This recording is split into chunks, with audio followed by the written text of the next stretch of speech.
প্রিয় দেশবাসী, আজ বাংলাদেশ একটি গভীর সংকটময় মুহূর্তের মধ্য দিয়ে যাচ্ছে। এখন পর্যন্ত আমাদের প্রাপ্ত খবর অনুযায়ী আওয়ামী লীগ, ছাত্রলীগ, যুবলীগের সন্ত্রাসীরা গুলি করে কুপিয়ে প্রায় 30-এর অধিক শিক্ষার ছাত্র জনতাকে হত্যা করেছে এবং দিন শেষ হতে হতে এই সংখ্যাটা কোথায় গিয়ে দাঁড়ায় আমরা জানি না। এরই প্রেক্ষিতে আমরা একটি সিদ্ধান্ত নিয়েছি, আমাদের একটি জরুরি সিদ্ধান্ত মোতাবেক আমাদের যে 6 তারিখের যে লং মার্চ টু ঢাকা কর্মসূচি ছিল সেটিকে আমরা একদিন এগিয়ে নিয়ে এসেছি। অর্থাৎ আগামীকাল 5ই অগস্ট সারা দেশের মুক্তিকামী জনতাকে ঢাকার উদ্দেশ্যে রওনা হওয়ার জন্য আমরা আহ্বান জানাচ্ছি। যারা পারবেন, যাদের পক্ষে সম্ভব হবে, আজ রাতেই আপনারা ঢাকার উদ্দেশ্যে রওনা হয়ে যান। আমরা আগামীকাল সারা দেশের মুক্তিকামী জনতাকে ঢাকায় আসার আহ্বান জানাচ্ছি।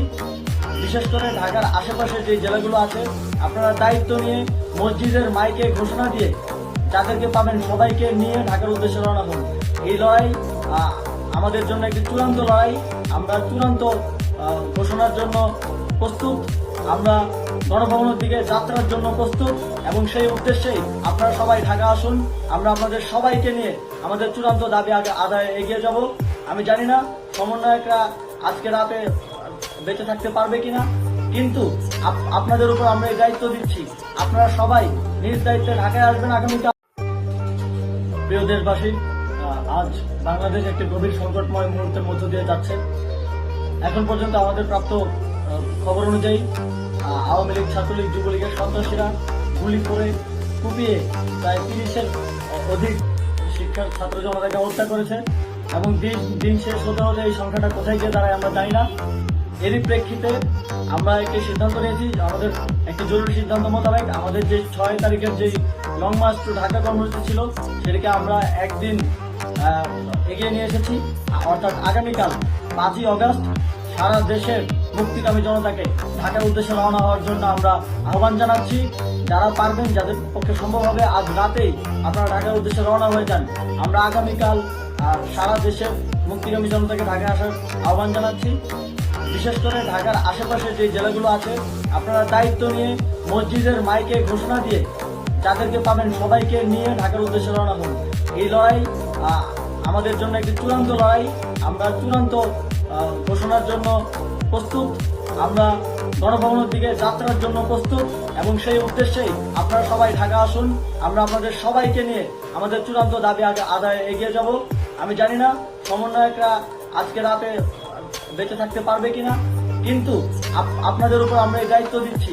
আপনারা সবাই নিজ দায়িত্বে ঢাকায় আসবেন আগামীকাল এবং পরশু পরিস্থিতি বিবেচনা করে পরশু গণভবনের দিকে 4 দিক থেকে আমরা রওনা হব। আমরা খুব আতঙ্কের সাথে লক্ষ্য করছি যে ছাত্রলীগ, যুবলীগ এবং আওয়ামী লীগের গুন্ডারা পুলিশের অস্ত্র দিয়ে পর্যন্ত সাধারণ জনগণের উপর হামলা করছে। কিন্তু একটি সুখের খবর হচ্ছে, সারা দেশের বিভিন্ন স্থানে সেনাবাহিনী ছাত্র জনতার পক্ষে দাঁড়িয়েছে। আবার কিছু কিছু জায়গায় যেমন মিরপুর ও মোহাম্মদপুরে সেনাবাহিনী ছাত্র জনতার বিপক্ষে দাঁড়িয়ে গুলি চালাচ্ছে। আমরা সেনাবাহিনীর প্রতি আহ্বান জানাতে চাই, আপনারা এদেশের নাগরিক এবং আপনারা এদেশের নিরাপত্তার দায়িত্বে আছেন, এদেশের জনগণের যানবাহনের নিরাপত্তার দায়িত্বে আছেন। আপনারা দেশের পক্ষে এবং দেশের জনগণের জন্য কাজ করবেন। কোনো খুনি সরকারের জন্য, কোনো খুনি রাজনৈতিক দলের জন্য কাজ করবেন না। এটি এদেশের জনগণ আপনাদের থেকে প্রত্যাশা করে। আমাদের এই আন্দোলনে সম্পূর্ণ সমর্থন দিয়ে নিরপেক্ষ থাকুন, অথবা এই খুনি বাহিনীকে, সরকারের খুনি বাহিনীকে প্রতিহত করুন, তাদেরকে যথাযথ শাস্তির আওতায় নিয়ে আসুন। যেই কারফিউ সরকারের পক্ষ থেকে ঘোষণা করা হয়েছে, আমরা স্পষ্টভাবে বলতে চাই, সেনাবাহিনী এই ধরনের কোনো কারফিউ বাস্তবায়নের জন্য মাঠে না নামে। যদি মাঠে নামে তাহলে সেনাবাহিনী স্পষ্টভাবে অফিসিয়ালি জনতার বিরুদ্ধে দাঁড়াবে। আমরা চাই না সরকারের এই ষড়যন্ত্র সেনাবাহিনী পাদিক। সেনাবাহিনীকে জনতার বিরুদ্ধে দাঁড়ানোর যে ষড়যন্ত্র সরকার রচনা করছে সেটিতে সেনাবাহিনী পা দিবে না, এই বিশ্বাস আমরা রাখতে চাই।